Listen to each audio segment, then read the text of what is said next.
Maaloo bakka jirtu natti himi. Ana yaaddoon na ajjeese.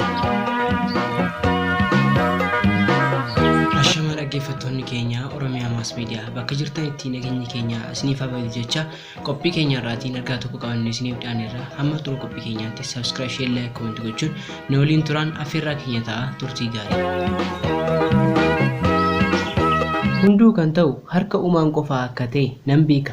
Uumaan garuu maaliif walirraa nu fageesse? Ani maqaan koo Elli Haayileen jedhama. Bakki dhaloota koo Shawaa Bahaa keessa. Amma kan hin jiru Yuunivarsiitii Jimmaa keessadha. Ani akkuma nama kamiyyuu maatiin koo seeraan erga na guddisanii umuriin koo barnootaaf geenyaan mana barnootaa na galchani. Ani kutaa jalqabaa irraa kaasee barnoota koo haala gaariin osumaan baradhu harmeen kiyya na jalaa boqotte. Du'a harmee koo booda rakkina hedduun arge. Akka carraa ta'e immoo harmee koo fi abbaan koo ana malee mucaa hin qabani.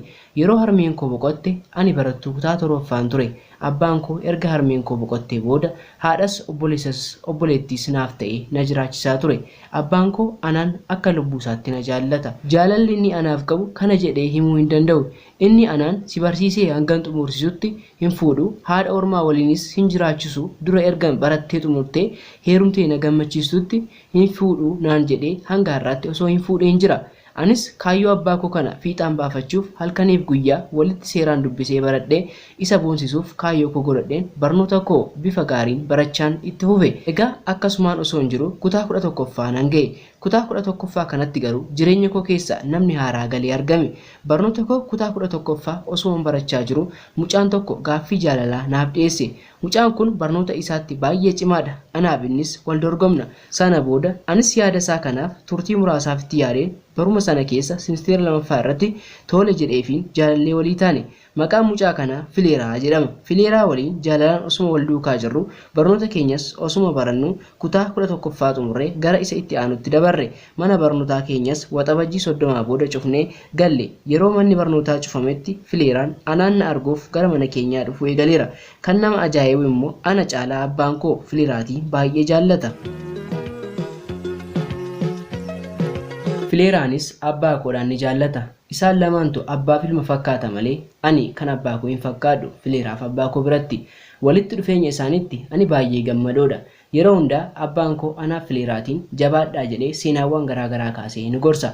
Fileeraan mana keenya osoo hin dhufin oliirra taanaan abbaan koo ana caalaa maal ta'etu hafe har'ammoo jedhee hiphata. Otuma haala akkasiin jirru manni barnootaas banamee barnoota keenyas jalqabnee bifa namatti toluun barnoota keenya bara sanaas xumurre. Qormaata biyyoolessaa kutaa 12ffaas fudhannee gara mana keenyaatti galle. Fileeraa waliinis osoo walitti hin bu'in jaalalaan jireenyi namatti tolu jiraachaa otuma jirru yerootti firiin qormaata keenya gadhiifamuu ga'e. Sana booda firii qormaata keenyas ilaallannee lamaan keenyu sababa milkoofneef inni gara Yuunivarsiitii Hawaasaatti ani immoo gara Yuunivarsiitii Jimmaatti qajeelle. Anaaf Fileeraan walirraa fagaachuu haa turu ijaaf waliin obsinu. Amma gaafa akkas walirraa fagaannu baay'ee nutti dhaga'ame. Walirraa fageenyaan barnoota keenya hordofuun yoo nutti ulfaates dirqama fageenyi gidduu keenya galeera. Guyyaan waamimsa Fileeraas gahee jennaan humnaa ol walitti boonye. Boonyes garuu furmaanni kan biraa sababa hin jirreef Fileeraan ni deeme. Anis gara Jimmaatti hin qajeele. Abbaan koo Yuunivarsiitii garaagaraa nu ga'uu isaatti yoo gaddes waan godhu sababa hin qabneef calluma jechuu filate. Egaa guyyaa sanarraa eegalee ani Yuunivarsiitii Jimmaadhaa osumaan baradhu Fileeraan immoo Yuunivarsiitii Hawaasaarraa osuma baratu maatiin Fileeraa naannoo keenya gadhiisanii akka naannoo biraa galan nan dhaga'e. Fileeraaf bilbilee gaafachuuf gaafan jedhu bilbilli isaa hin dalagu. Waan hin godhus na wallaale. Yuunivarsiitii deemee simisteera irratti gara manaatti gaafan deebi'u abbaan koo iddoo isaan dhaqan hin beeku naan jedhe. Bilbila Fileeraa amma ammayyoon bilbiles bilbilli isaa cufaa akka ta'e natti himti. Waan hin raawwadhu na wallaale. Osoo meeqaan gara Yuunivarsiitii koottis deebiin kaayyoo abbaa koo sana milkeessuu Fileeraatiin obsin barnoota koo itti fufe.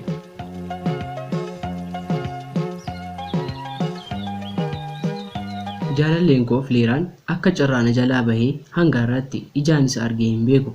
Ijoollee Yuunivarsiitii Hawaasaa baratan yoon gaafadhes nama isa beeku tokkollee argachuu hin dandeenye. Teelegiraamiis ta'e Feesbuuk irras hin jiru. Iddoo inni dhaqeen baruu hin dandeenye. Osoo walitti hin bu'in na balleesseettaa si balleesseera osoo naan hin jedhin calluma jedhee dhadhaa abidda bu'e na jalaa ta'e. Mee yaa obbolota koo isin maal jettu wanta akkasii? Fileeraa yoo na dhageessa ta'eef yeroo tokko qofaa akkan sagalee kee dhaga'u na taasisi. Garaa natti hin jabaatin. Waanan osoo hin beekin si mufachiise yoo jiraates dhiifama guddaa naaf godhi. Ana jaalallee kee Elli Haayiluu Yuunivarsiitii Jimmaa irraa.